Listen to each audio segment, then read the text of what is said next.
All right, all right, all right. We're a little hype. We just got our little strength prayer on before. No. Little crazy tech issues. I'm your host, Tanya Tenica Patxot. I've been in business for over 15 years. You might know me through the Genesis Network, the Truthpreneur, over 15 years ago. However you know me, it's great because I have these amazing individuals right here before me. We love to ignite clarity and bring entrepreneurs, marketplace leaders, ministry leaders, authors, speakers, teachers, coaches, whatever you might be as you want to operate in business as a whole, on and offline, to a place of clarity and understanding within how they function and what they do. And so I have this amazing couple. I love to see married couples because there's been such an attack on marriages for so long, especially these last year. And I love to see the power of unity.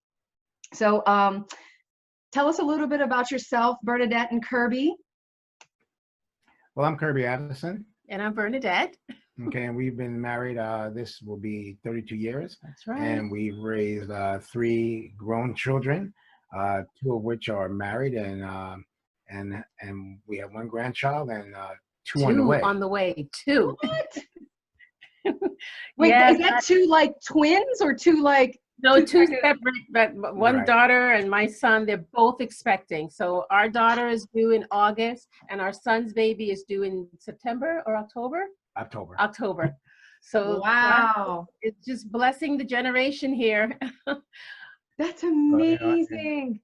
So you guys, I know that you guys work in marriage ministry, which is absolutely phenomenal. And then God had transitioned you as well into financials, setting people free, because we talked about, I know in our discussions prior to, we talked about like business, finance, marriage, sex. Like it was a smorgasbord of things that a lot of times, honestly, we don't think that they coincide together. So like, what is your thought? Because your expertise within the financial realm, and then what you've also seen in marriages, it's kind of like, what brought you to like combine them together? And Well, let's start off with the marriage part. You know, we've been volunteering with Family Life Marriage Ministries for about almost 10 years now.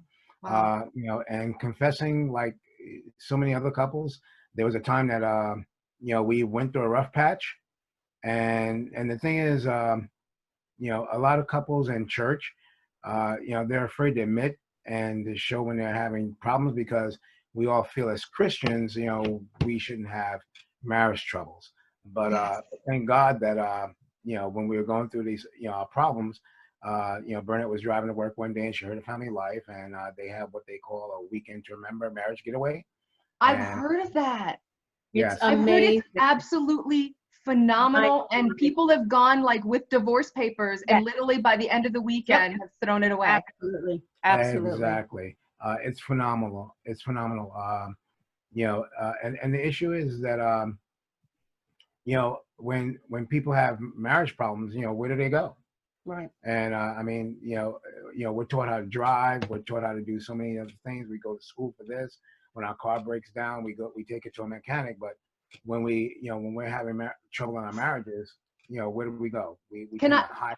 So, Can I just say this? I love what you're saying and the rawness and the realness, because when my husband and I had you know, just going through so much, we went to our leadership, and the answer was just go have sex and go out on weekend getaways and kind of renew your marriage. And I'm thinking, okay, well, that, I don't know how well that's going to work. I mean, because we're just ignoring, you know, core issues. But the church, yeah, they do. They make, there's so much shame in getting help. And then, you know, but you know, marriage is, you're bringing 2 people that have callings, and you're having to have them walk together. And there's, you know, it's a work in progress. It's a choice that you make. And, you know, everybody's like, well, I'm not in love and all this other stuff. And it's like, well, that's a work. Because right. I actually heard like the statistics about it, like Right. mentally, it takes about a year to 2 years, and those endorphins, when you first met that high, it starts to fade, and then you have to actually trigger those endorphins again. Yes. So yeah, I mean, just give Family Life a little plug there. It was fabulous. I mean, it exceeded our expectations to the fact that, at a certain point in time in the conference, they offer people a chance to get involved. And so we did join a local ministry team so that we can help others, because, Wow. that's what it's really about. And as we were continuing to work with couples and to work with marriages, we noticed some trends. We noticed that a lot of marriages do in fact fail years due to either money problems, money fights, money issues, and that was something that was near and dear to us as well. So we went ahead and we continued our education, and we got ourselves certified for financial coach masters so that we can help in that aspect as well. So we do walk alongside our couples. We pray with them, we laugh with them, we rejoice with them, but we also teach them God's principles, not only of marriage, but of money. God has blueprints that always work, and we don't need to reinvent the wheel because God's blueprints work. You don't have to be a believer, but the fact of the matter is, this instruction manual, if you follow it, it does work. Yeah, and I totally agree. And I think that's a big thing. I know that's a big thing in that perspective, because there's a lot of. Can you hear me still? Yeah, I can hear you. Okay, but I lost your volume. I totally can't hear her. Oh, you can't hear me? We haven't touched anything. No? I just lost her volume. That's crazy. But all right, guys, we had just a little snafu. We had to pause because we had some tech issues. There's obviously a message that needs to get out. So go ahead. You were saying that you saw a trend in couples, and in working with couples, there were a lot of issues, but some of the top issues that we noticed had to deal with finances. We noticed that 7 out of 10 couples, they don't budget regularly. We noticed that people are living paycheck to paycheck. Right. We noticed that people are struggling. If they even had a $1,000 emergency right now, 68% of them couldn't even cover it. So we decided to move forward and not just focus on marriage ministry, but to also focus on finances within that realm, so that we could help teach people God's way, God's blueprints of marriage, but also God's blueprints of finances, because God's blueprints, they work. They don't need to be modified. They don't need to be changed. They work the way they are. Now, one thing that was interesting that that you're saying is just that I noticed that over the years, even understanding is that what we tend to do is separate everything. I remember I didn't really know how to partner with God in business, partner with God in marriage, partner with God in being a parent, partner with God in general. How to translate whatever I was feeling or working out with God in my personal time into like life. And I noticed the same thing. So if your finances and how you steward things are chaotic at home, if marriage is chaotic at home, if all those things are chaotic at home, it reflects in your business. Can you agree with that? Absolutely, 100%. Because, when it comes to finances, we need to remember that God owns everything. We are just stewards and managers of God's finances, right? So he has given us the opportunity to manage his finances. We didn't bring anything into the world. The book of Timothy says we're not taking anything out with us. So in the meantime, what we do with what we're given matters. And when it comes to marriage and finances, money in marriage is not always about money. When it comes to money in marriage, it's usually about your values. It's about what you agree on as husband and wife. It's about those things that are important to you as you guys plan your lives together. Right? You would agree about that, right? Yeah, well, the thing is, Tanya, we're believers, so we operate from a believer standpoint. Yeah. And everything that you were saying is absolutely right. And what we believe is, even in marriage and in finances, you need to have a relationship with Christ first. You need to be submissive to his will. And when you're submissive to that will and you have a vertical relationship with him, every other thing would fall into place. Yeah, I totally agree with that. Now, let me ask you, coming from a male standpoint, right? Coming from the head of the home and those type of things. I don't know your upbringing with your father or anything like that, but you know, when you find that there's issues, do you see that there's, and you guys are business owners too, do you feel like, I don't know how to put this, but do you feel that there's things that are just not taught to men on how to really steward and manage and be able to provide and be able to do all those things that hinder how they steward money? Because I know financially, I know for women that's a given, you know, I know that happens, but I've just noticed a common thing with men. Well, definitely. I mean, I've been looking at some statistics, and years ago, when I was a kid, or during my father's time, marriage, you know, 80% of marriages, had a father and a mother, and there was 20% divorce. Now today, it's the other way around.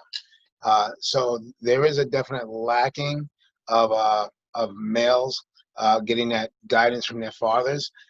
Even in homes where there is a father, sometimes they're not getting that guidance to learn how to be men. And they're not being taught the finances either. Right, and that's huge because I totally agree. There's going to be one partner that's better than the other at maybe stewarding and managing. I know, I was never the numbers person.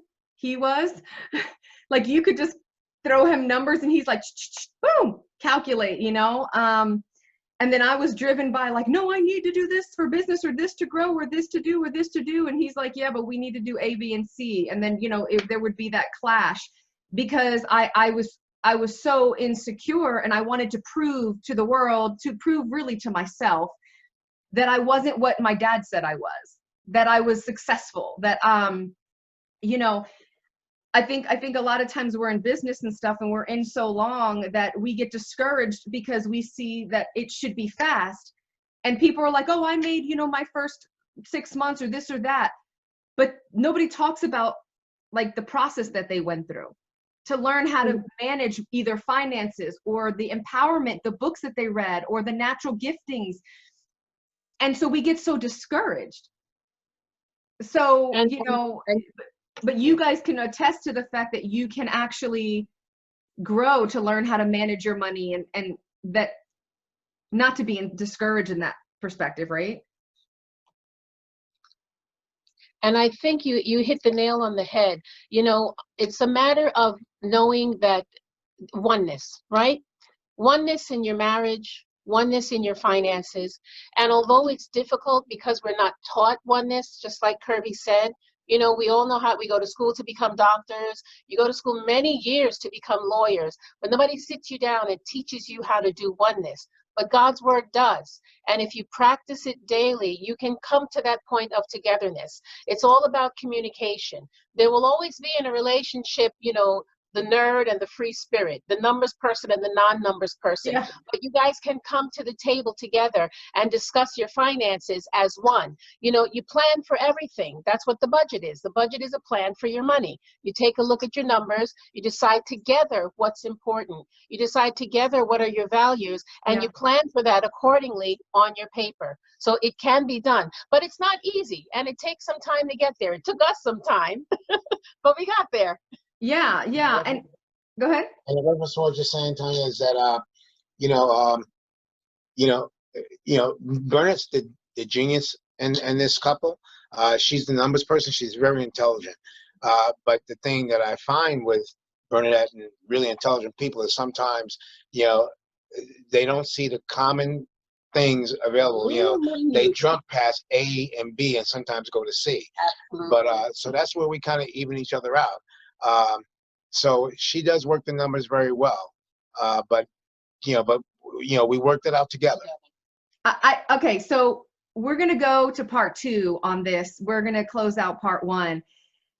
But man, this is really good. And I want to talk in part two. I want to actually discuss what you just said, because, you know, a lot of times couples can say, oh my gosh, you know, we just weren't meant to be together, or, you know, we just don't see eye to eye and all this other stuff. But really, that's why the opposites attract, because there's this filling, and that is it.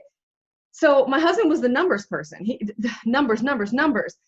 But I'm intelligent and I can operate and I can work those things, but I'm such a visionary that, and I reverse engineer, but I'm so far out here that he was just like, hello, come back here. You know, like, here are the common things that we need to do. Right. But yet at the same time, he was a nerd in the finances, but a free spirit in business, and like, don't tell me to do business. I don't want to do like whatever. And then it's like, I'm the business and I get numbers, financials and things like that. But I see it at just a different place. And so I want to talk about that, because a lot of individuals are like, oh, well, what does this have to do with business? And it has everything to do with business and your success when it comes to creating wealth. So we're going to close this